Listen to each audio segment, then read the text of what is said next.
öğrenciler, kıymetli misafirler, Adıyaman Anadolu Lisesi tarafından düzenlenmiş olan Asr-ı Saadet'e Mektup Yarışması'nın ödül törenine hepiniz hoş geldiniz. Sevgili gençler, biliyorsunuz bizim 2023 vizyon hedefleri içerisinde de şöyle bir ifade var. Tek kanatlı kuş uçmaz. Ne demektir bu?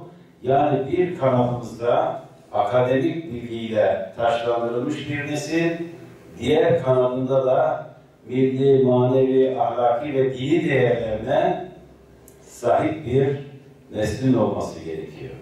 Aksi halde tek kanadımızla bir yere varmamız mümkün değil.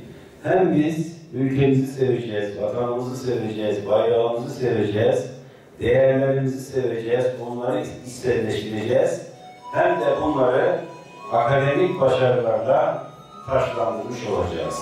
Gerçekten biz değerlerimizden uzaklaştıkça toplumda çok şey kaybettiğimizi görüyoruz.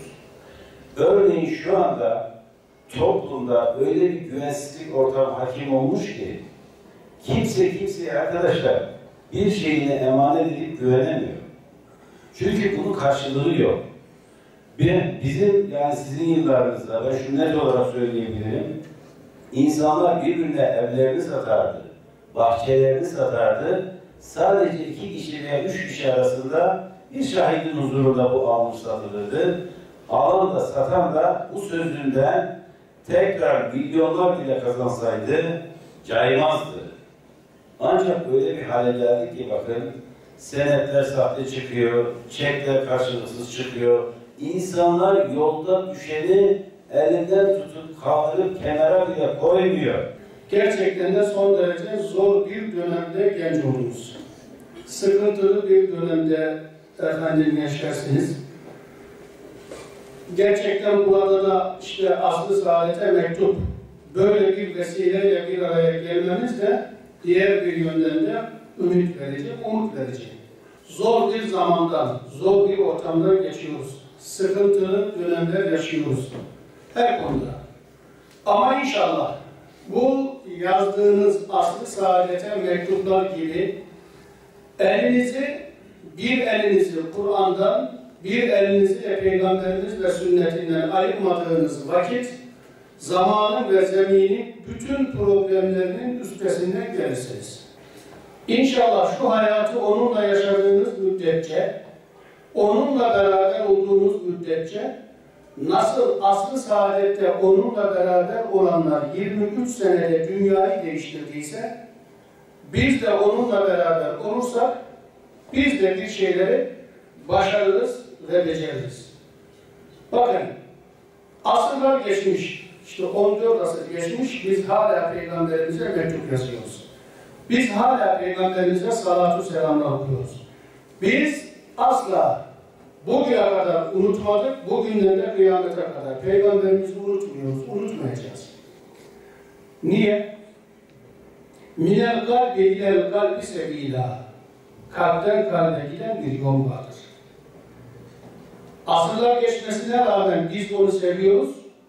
Çünkü farkında olmasak da o bizi bizim ona sevgimizden daha çok seviyor. Bakın bu sevginin kaynağı asıl başlarımızın tacı, gönüllerimizin sultanı, Peygamberimiz bizi daha fazla sevdiği içindir. Biz bugün buralarda toplanıyoruz. Kur'an-ı Kerim öyle diyor. Size لَقَدْ جَاءَكُمْ رَسُولٌ مِنْ أَنْفُسِكُمْ Size içinizden bir peygamber geldi. O peygamber öyle bir peygamber ki azizun aleyhi ma'alittum. Bakın Peygamber Efendimizle ilgili hiç unutmamanız gereken, hep hatırlamamız gereken en güzel özellik budur.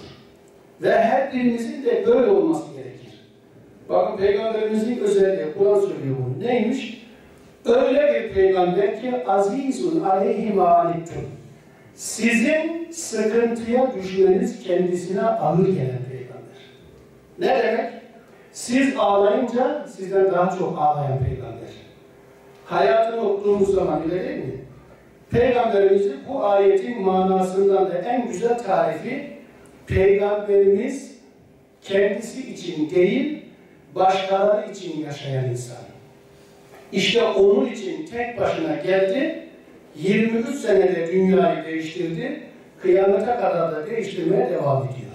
Saadet'e mektup yarışmamız okulumuzun her yıl gelenekselleştirdiği, geçen yılda İlmihal yarışması yapmıştık. Bir daha önceki yıl bir başka yarışma yapmıştık. Liseler düzeyinde özellikle neslimizin geleceğe hazırlanmasını, değerlerimizi tanıyarak, bilerek, yaşayarak gelecekte bu toplumu temsil edebilmelerini sağlamak için üzerimize düşen bir vazife olarak addediyoruz. İşte bunlardan birini de bu sene gerçekleştirdik. Asr-ı Saadet'e mektup yarışması düzenledik. İl genelinde, ilçelerimizde birçok lisemizden katılımlar oldu.